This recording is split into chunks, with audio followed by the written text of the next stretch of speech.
They broke our house with my school. My mommy now asked them why didn't break it. Said that it's the Oga that break. That said I should come and break it. For families once settled along the coastal corridor and at the Jakande area of Lagos State, the sound of bulldozers marked the beginning of a nightmare. Homes were demolished, communities scattered, and with them, a sense of stability and belonging.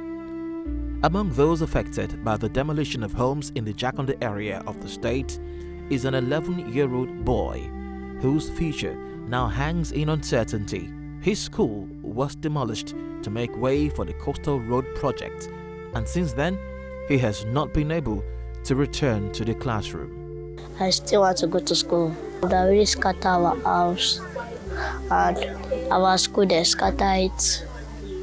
When I want to go to school and write my exam, that's when they don't scatter our school. They only reach like 4 months out of the house. When they scatter Jakande, that's when my school they scatter it. For many families, the loss goes beyond buildings.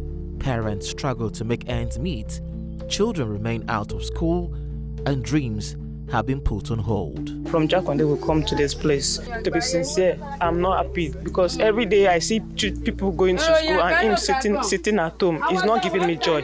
I was in Jakande before when the engineers came they tell us to park from there, that the road, where we stay, enter the road. And that's why I parked down here. So this is one of the many settlements along this major road construction work here in Lagos State. What you have here behind me is a place where many people who are displaced due to the construction work ongoing here on this Lagos-Calabar Coastal Highway have found some sort of settlement to live. The Lagos-Calabar Coastal Highway is a major infrastructure project designed as a 700-kilometer highway that runs along Nigeria's Atlantic coastline. It originates at Point Zero on Amadu Bello Way, Victoria Island, Lagos, and is planned to terminate in Calabar, Cross River State. Residents along this road say its construction caused displacement. A school owner and a school proprietor whose schools were demolished decried the way it happened and its attendant consequences. Yes, the school I own is at Jakande Axis, not too far from Coastal Road, and the demolition affected my primary school and the secondary school. So, and those children too, many of them are scattered. Like my school that was demolished is in Jakande area. It's not all that close to Coastal, but to my surprise, they got to our school and even extended more than our school, and we are out of school since then. But the whole school, I'm going to lose one man Legon. You call them Victoria and they see way.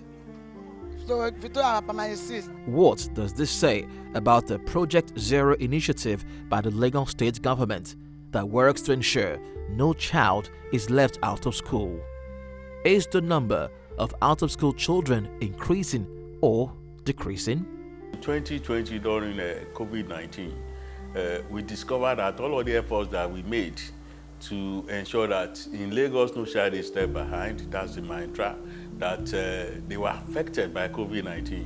Many of the pupils could not return to school, either because their parents felt there was no point because they had to fend for themselves, or because they lost interest. The momentum was no longer there. So we mounted advocacy. We discussed with parents.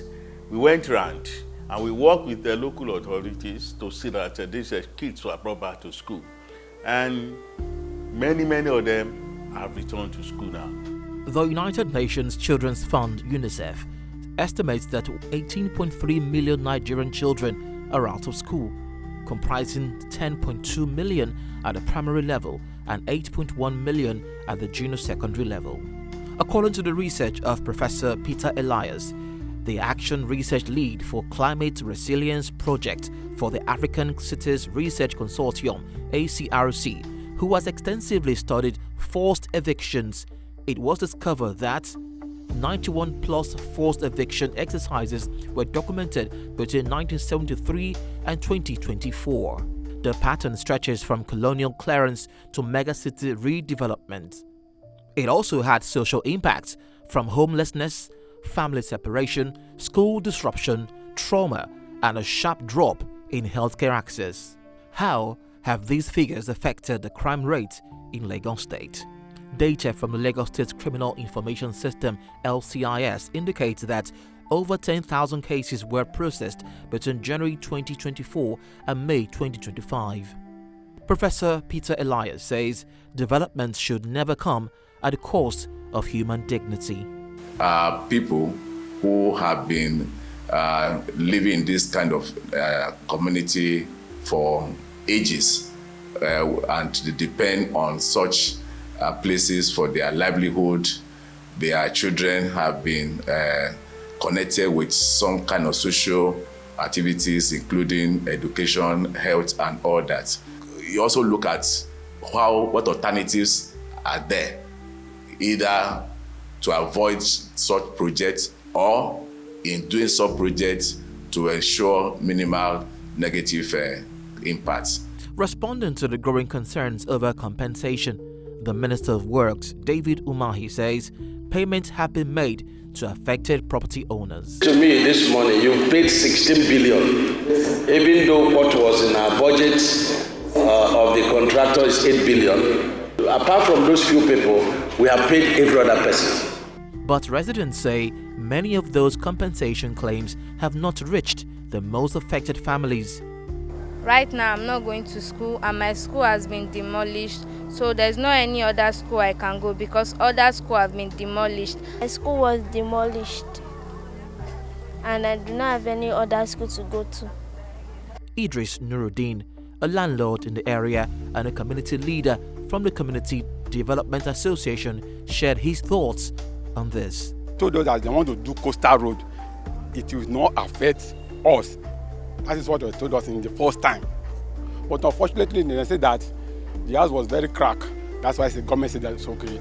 They should demolish everything. So and let everybody vacate and look for another place, but then compensate everybody.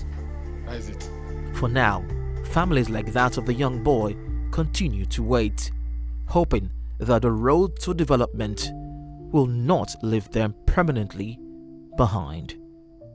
In Lagos, for News Central, Israel, Eferobor.